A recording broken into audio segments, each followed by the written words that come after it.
A round of applause from Jubilee Party parliamentary leadership and supporters met Jubilee candidate MacDonald Mariga's successful appeal at the IBC headquarters, challenging his candidature in the Kibra by-election.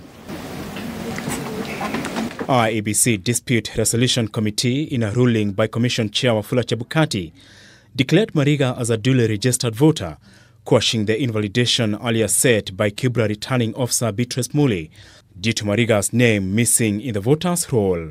The respondent is hereby ordered to process the complainant's application for nomination as the Jubilee Party's candidate for the Kibra constituency by-election. The Dispute Resolution Committee based its decision to clear Mariga on the basis that the authenticity of the acknowledgement slip was not in question, as he followed the due process. That the elector's number on the acknowledgement slip and as shown in the BVR kit matches. It's our finding that under Regulation 13A3, the complainant was duly registered as a voter and subsequently issued with acknowledgement slip. Governance and electoral law expert Felix Odhiambo says the ruling is against the High Court one in 2013 on Kethi Kilonzo, where the court ruled an acknowledgement slip is not conclusive evidence of the registration of a voter.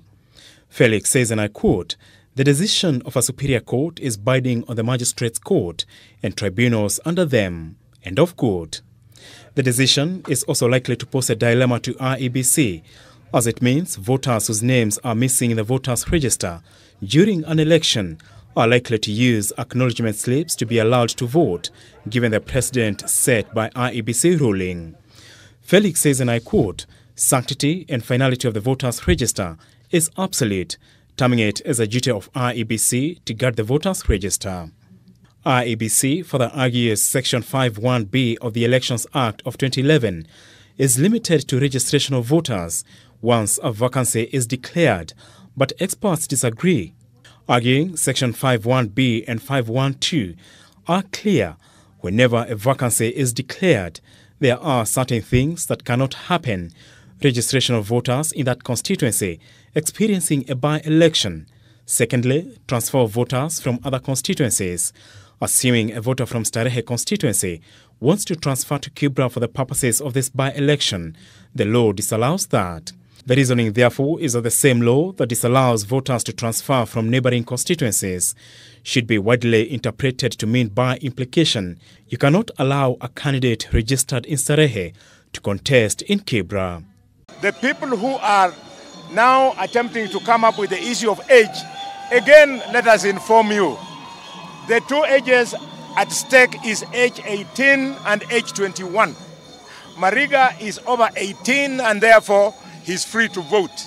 Mariga is over 21 and therefore is free to contest. Yes. End of story.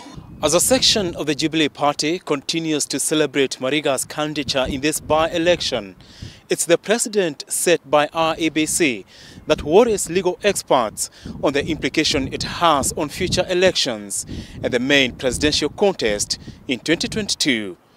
Apul Kamau, K24 Evening Edition.